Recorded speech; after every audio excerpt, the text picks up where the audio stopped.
So what'd y'all do this weekend?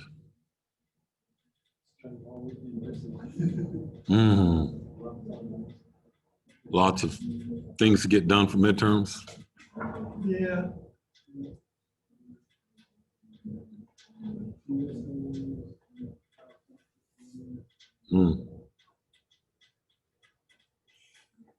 Well, I spent my whole weekend grading.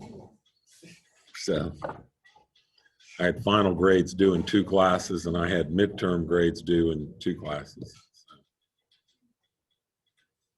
got all those done. By the end of the Clemson-Miami game, I had them all submitted. So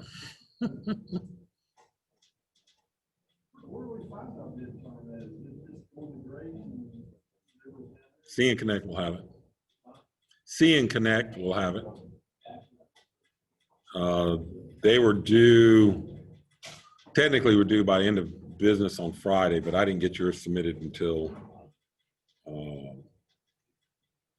Saturday evening, but they should be available today. But you should be able to see what your grade, you can see your grade in Canvas, right? That's what I turned in. That's what I turned in.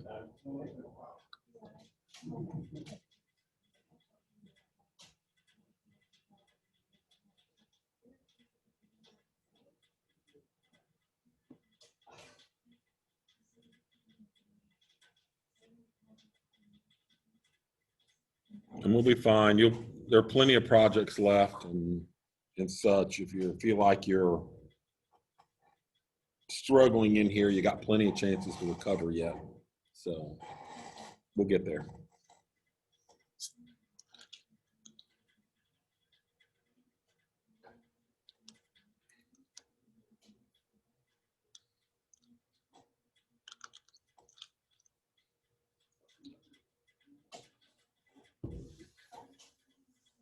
So Daniel, I like your little lizard man you put up there. Appreciate it.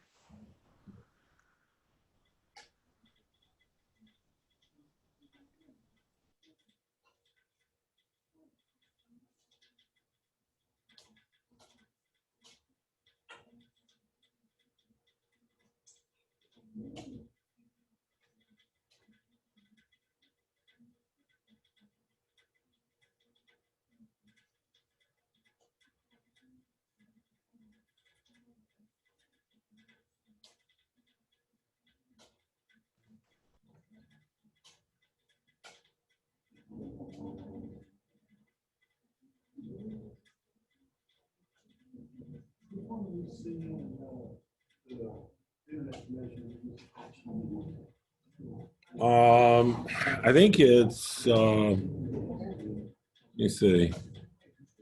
Seeing Eagles is one you should be using. They're going to take the other ones down. At least that's what I understand.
Okay, I'm going to go ahead and get started.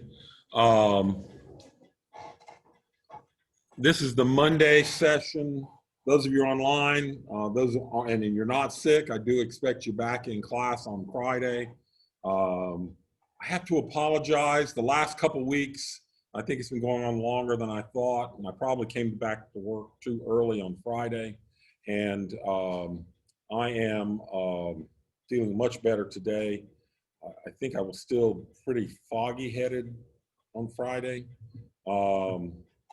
Actually, it really didn't clear up until overnight tonight, so I'm feeling a lot better.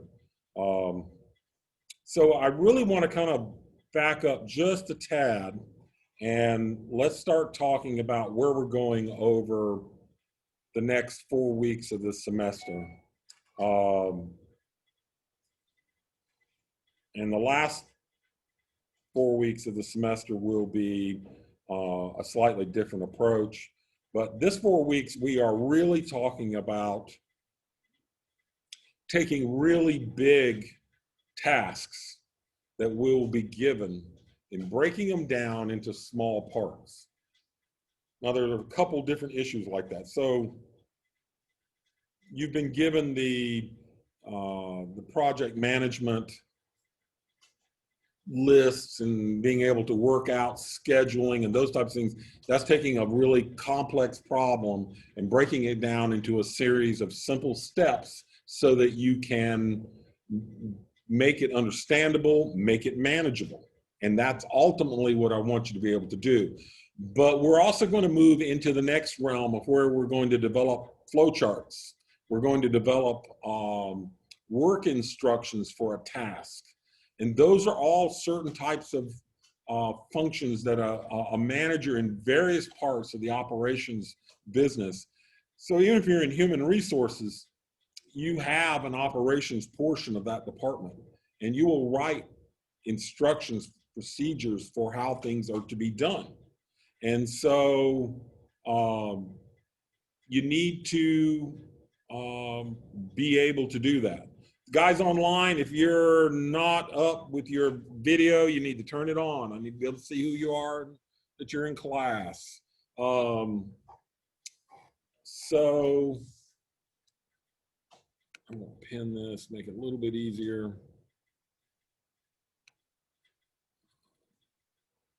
Pin this video. So we're going to start talking about how we break down these very large, very complex tasks. I've seen people who are good managers break down to a point of being not just ineffective, but not being able to accomplish the mission of the company because they got to a point they felt overwhelmed. And you have to not allow that to happen to you as a manager. You can be very busy. There are only so many hours in a day that you can put in. I don't care if you're working 18 hours a day or more. And I've been in those situations where you just work and work and work, and there's always more work. But you cannot get to the point that you're overwhelmed and you become totally ineffective. So I'm going to begin pushing you on a series of these projects. We're going to go back and we're going to work. I'm going to go over where that whole project is going to be on project management here in just a minute. What I expect in the end. Then I'm going to send you out, and I guess I'm going to have to decide on what that's going to be. In the past, I've sent students out to go to restaurants or some commercial establishment, do a transaction, and then they need to map that whole customer process. Believe it or not, that is a very important process that you have to learn to do. You have to be able to go out and either be a customer or pretend to be a customer, and then come back and be able to say, oh, at every step of the process, here's what the process was for the customer, up including paying for how they were going to pay for it, all the way to when they get a receipt, till they leave the establishment. We've even done things as simple as ATM transactions, and you would think that would be a very simple process. It's a lot more complicated than you would think. Again, that's a big task. Develop a customer process for buying one of your products in one of your stores. And why would you want to do that? Somebody tell me that. So would that include like the marketing and stuff? Could be marketing related. Why would you want to do it in marketing? To see how they react to the product. Could be related. You mean like going into Walmart and you go to check out and they got all the products on the side of the aisle that you're looking at? That could be it. Why else would you might want to do it? Think about Apple. Think about Apple's customer experience. Why do they do it? They think it leads to better customer satisfaction. Who else? What else with that? How about some of y'all online? So talking about the shortness of the number of clicks, so like the least amount of clicks to a purchase is the least amount of time somebody has to back out of it. So shortening that number of clicks between adding it to the cart and buying it on average leads to a higher overall purchase rate. We call that a conversion rate in marketing. Yes, that's absolutely true. Why else would we want to track these? Let's talk about a bank. Why would a bank want to know? Say somebody coming in and making a deposit at the bank.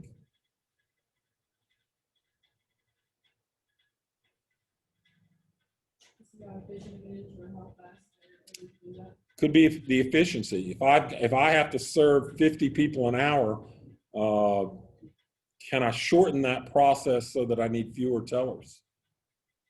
Can I push some of them off to an electronic event device to be able to help that? You already have the infrastructure.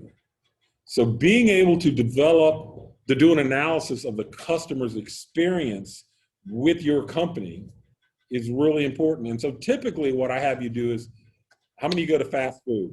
Maybe not like you used to, but you're not dining in very much right now. Normally I have you go and do a dining in experience, and you actually map that entire process. Anybody want to guess what the typical dining in experience, the number of steps involved in that are from a customer standpoint?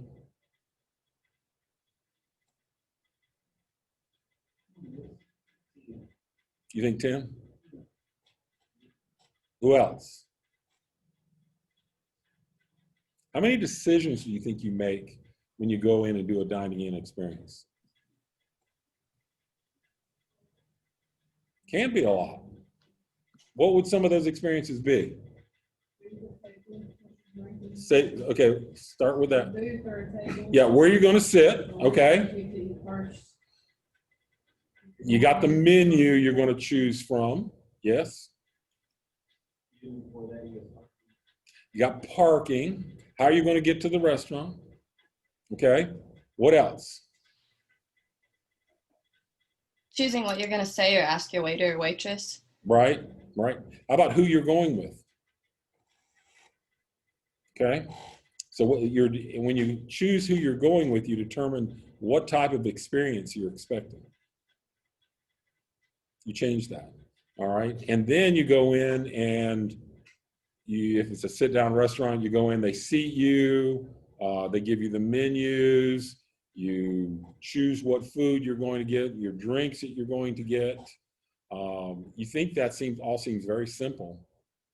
Of course, you haven't been eating out with my wife, because I don't care if I go to Wendy's, and Wendy's has had the same menu since we've been dating almost 40 years ago now. And she'll still go in there and stare up at the menu. She always orders the same thing, but she'll sit there and study the menu 5 minutes. I love her dearly, and she knows I make fun of her about this. And then she'll order her food, and we'll go from there. And then you've got all your options of what you want to be able to put on your food. All right, you're done eating. So what are your decisions now? Tip, how much? What else? How you're gonna pay, How you're going to pay for it. Seems like a really simple thing to do. How am I going to pay for this? But the problem is, if I do this with 30 different customers, I'm likely to get probably 10 different combinations. And so you have to be able to account for that in any process you develop. So are they going to pay with a card? Are they going to pay with their phone? Are they going to pay with their watch, which is the same system? Are they going to pay cash? You know, you go as a group, or you're going to split the check. All these things start to play into this in a really big way. And so if you think back to the person who's the company that's providing this experience is being provided by a restaurant of some type. All right, and they want to control that experience. Because if you have a positive experience with it, what happens? You'll come back, right? If you have a negative response to it, you're less likely. It's not say you won't come back, but you're less likely to come back. This is true of Walmart and Target as it is for Apple and Burger King.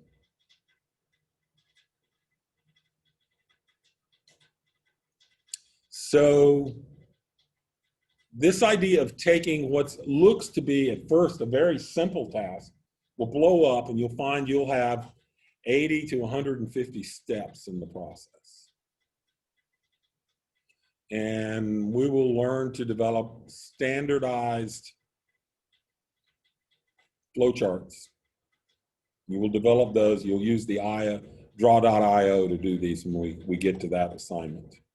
So you need to be thinking about what task you want. It has to be a transactive service. So if you want to put in, oh, I need to go get money out of the teller, ATM, that's okay, but you need to be able to also transcribe that and talk about the customer experience, because the bank is interested in what you're trying to get out of an ATM. If you're managing the operations of a company, you want to know what your customers are doing and what they want so you can provide what they want. Now, this hasn't always been true, but the mapping of this whole process has been. So have you noticed the music that the various places play? So you'll go to, I don't know, I was in Sam's the other day, real early in the morning, and they were playing 60s and 70s music. Why would they be playing that music? Older people, my age, are in there shopping at that point. And what do they want to make you do? Feel comfortable. What does that mean, though? What does that translate to?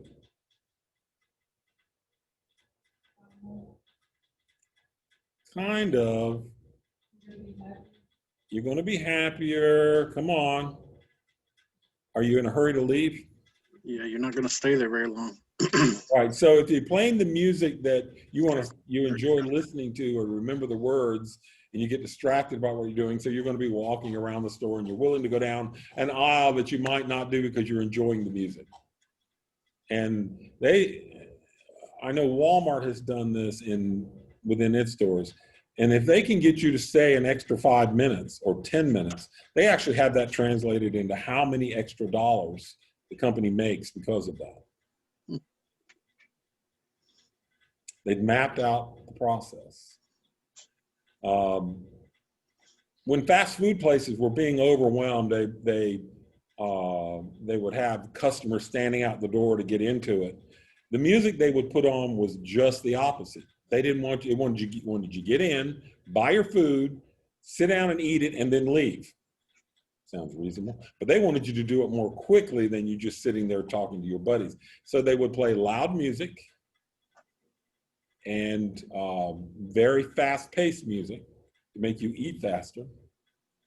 Proved it. They actually did this. And then you would come in, you would eat quickly, and you would leave, and freeing up those tables for somebody else to occupy. True story. So it's not arbitrary that we're going to study this portion of operations management to where we're mapping processes, and we're going to use the same techniques that we're learning in project management to help us break down complex tasks into more understandable ones. So let's talk about that breakdown process.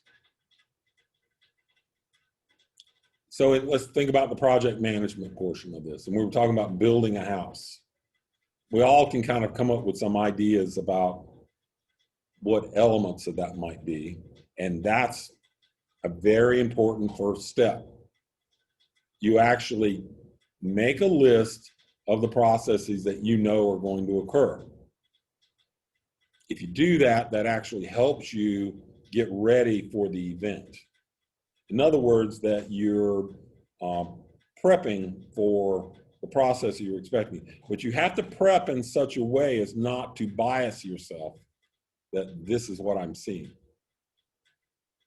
So in 1991, I left a large research company called Battelle Memorial Institute in Columbus, Ohio. And I moved to still an international Fortune 500 company.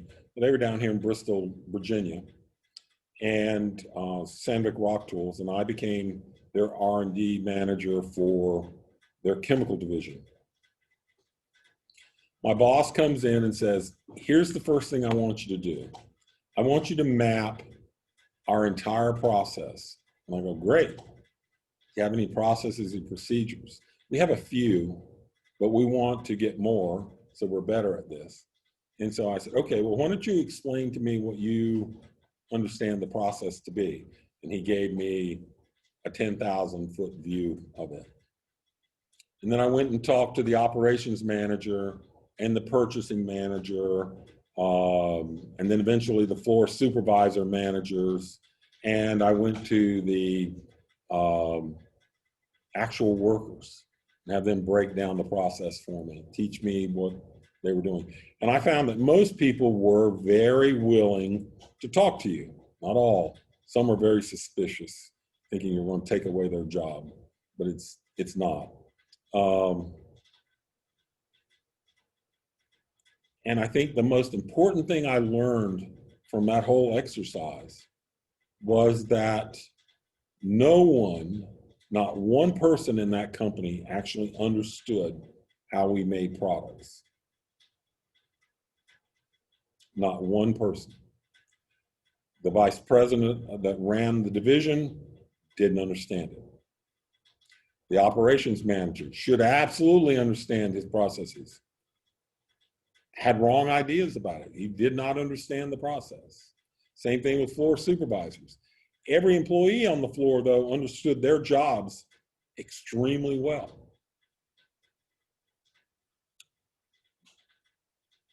But no one had actually bothered to put it together. So from that process, I started out with a little flow chart, a one-page flow chart on based upon what the VP had told me, and I ended up with 37 pages of process before I was done. And my boss was really happy with it. He'd use it to show off to when he'd get visitors. And he had it printed out so that it was long ways. So instead of going down the page, it would go horizontally. And he would tape the copy up to the wall all the way around. And you can imagine how far that goes. And he would explain to customers, he would explain to his bosses coming in from Sweden, Sandvik in Sweden, to say, hey, This is what we know about our business and how it works. People were very impressed with that. Seems really fundamental that you understand your business. Because if someone leaves who has a key bit of knowledge, you can actually lose that knowledge. And when I was at Battelle, I was a research scientist in the polymer science and coatings division. And we had a company come to us and say,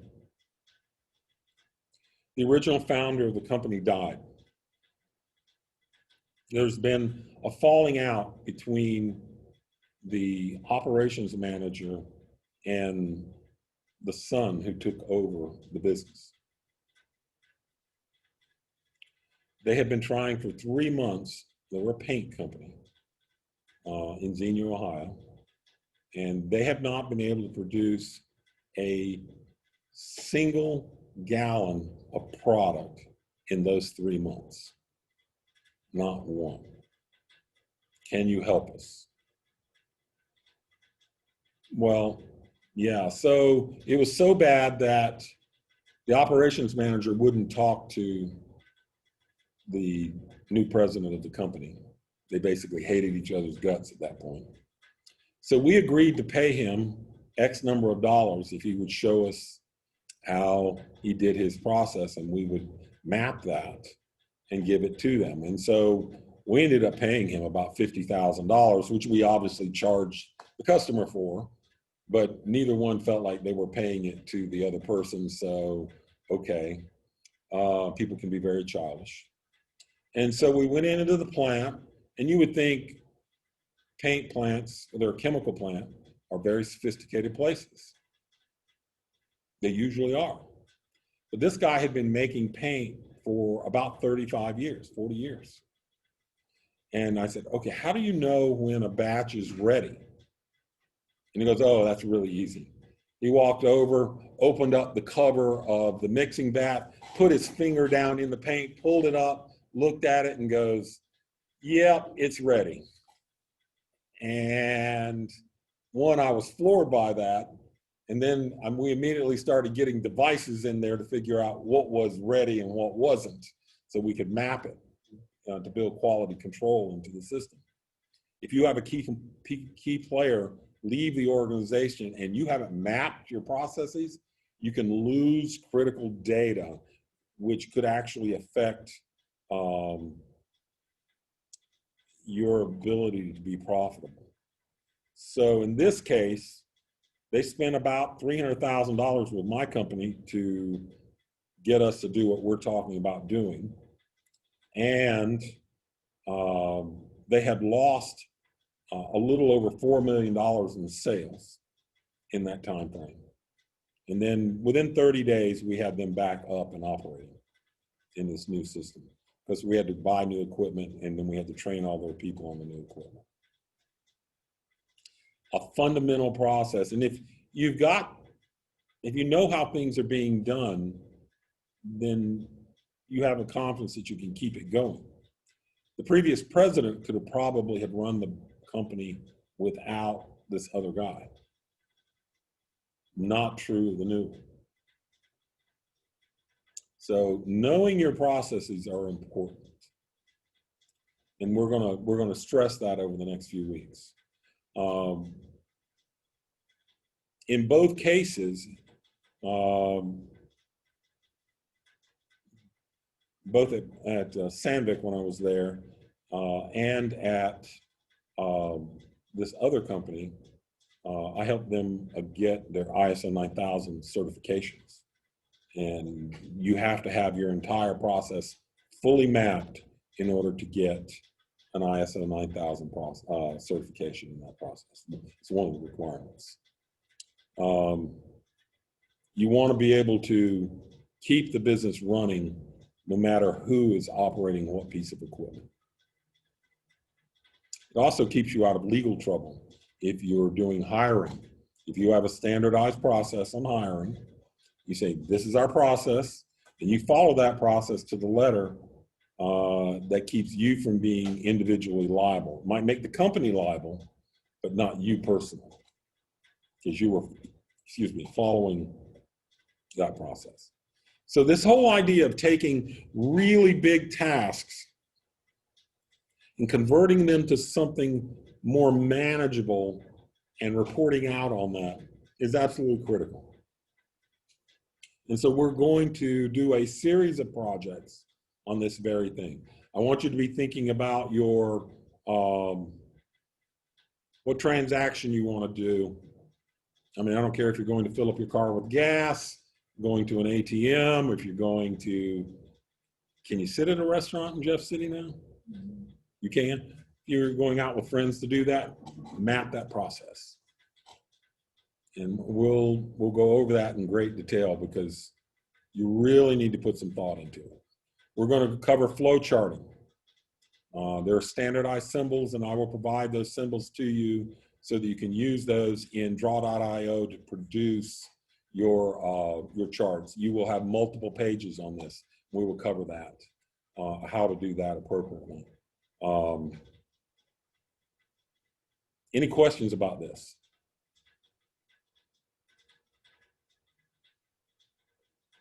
Okay, so now I want to walk back and I want to talk about our project related to project management.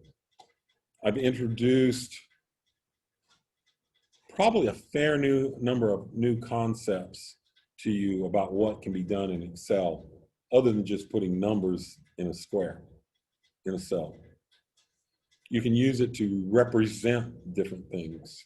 You can use colors, you can use fonts, special characters related to it. And Excel provides, oh, yeah, that reminds me. Did everybody get an email from me on Friday with the instructions about how to actually change color in a cell? Because I couldn't do it in class. That's part of the fogginess that I've had. I was choosing the wrong thing in the drop-down list. As soon as I looked at it and I got back to my office, I'm going, and so I found someplace on the web that had instructions, and I sent those out to you. So you can turn this into a Gantt chart. And a Gantt chart shows progress visually on a series of tasks. You can even break it down to where you're showing progress on an overall high-level task, but you have subtasks within it, and you can show where each subtask is in the process, what percentage is finished for each one. Project management, though, is a control. Think about that. It's a control for the business. What are you controlling with project management? Activities. What else are you controlling? Planning. Planning. And it is actually planning, but okay, what else?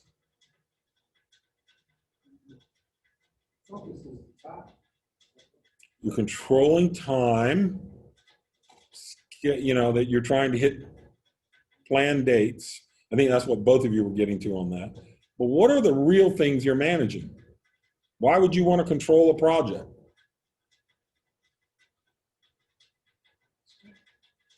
Money. Okay, that's one resource you're controlling.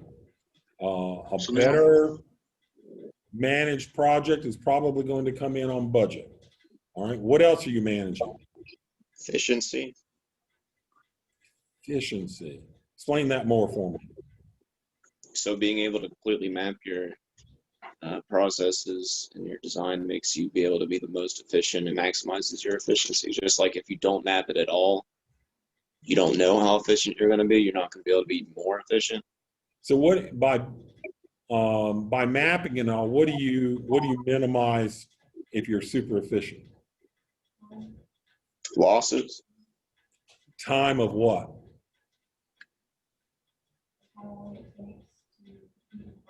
I thought, see, this is the problem with mask. I thought you were talking and it was coming out of her mouth. I'm sorry. And you were going, sorry.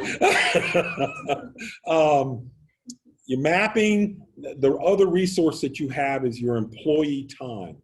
okay, that those hours that they're on the job is a huge resource that you're trying to control. You're paying for that time, so you have money going to that, but you want to maximize their efficiency. Somebody was talking about product efficiency in the group. That's what you're talking about.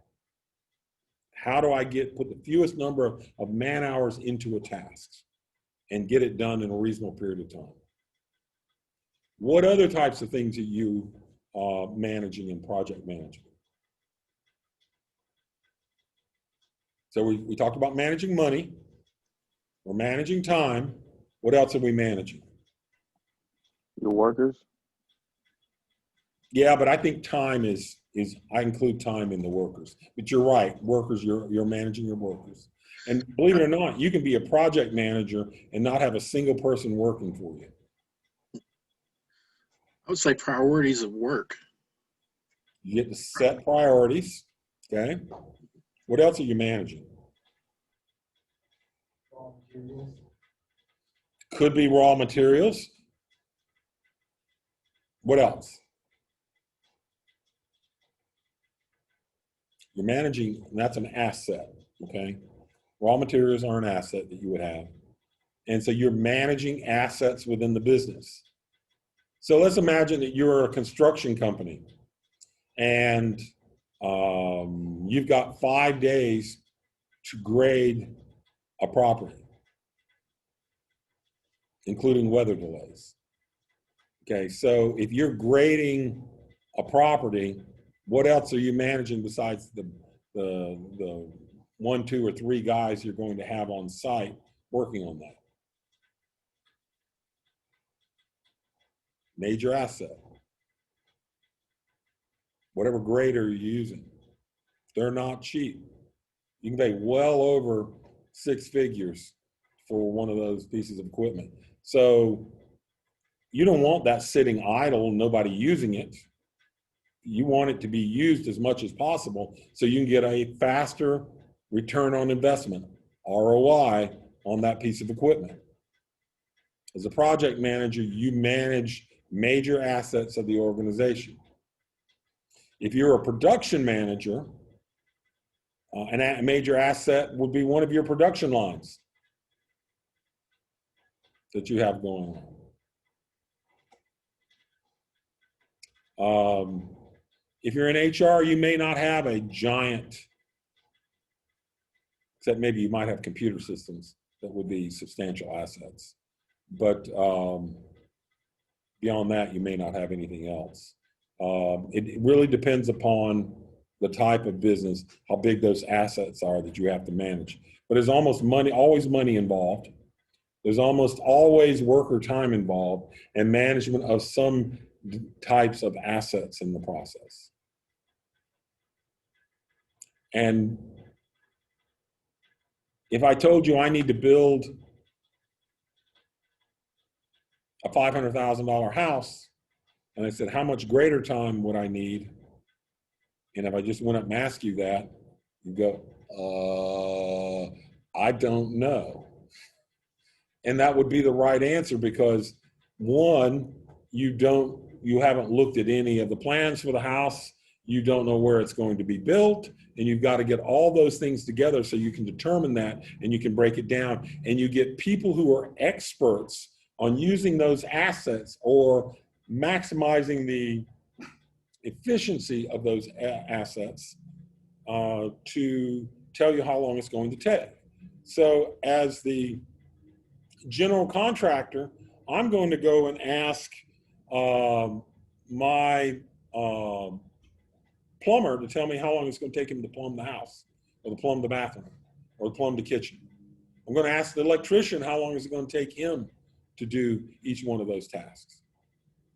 So I'm asking the expert to tell me what it's going to take so they control and I can hold them responsible for the money that's being spent, the hours that are being spent, and the assets they're using. Does that make sense? All right, with that, I'm going to end this lecture, and we are going to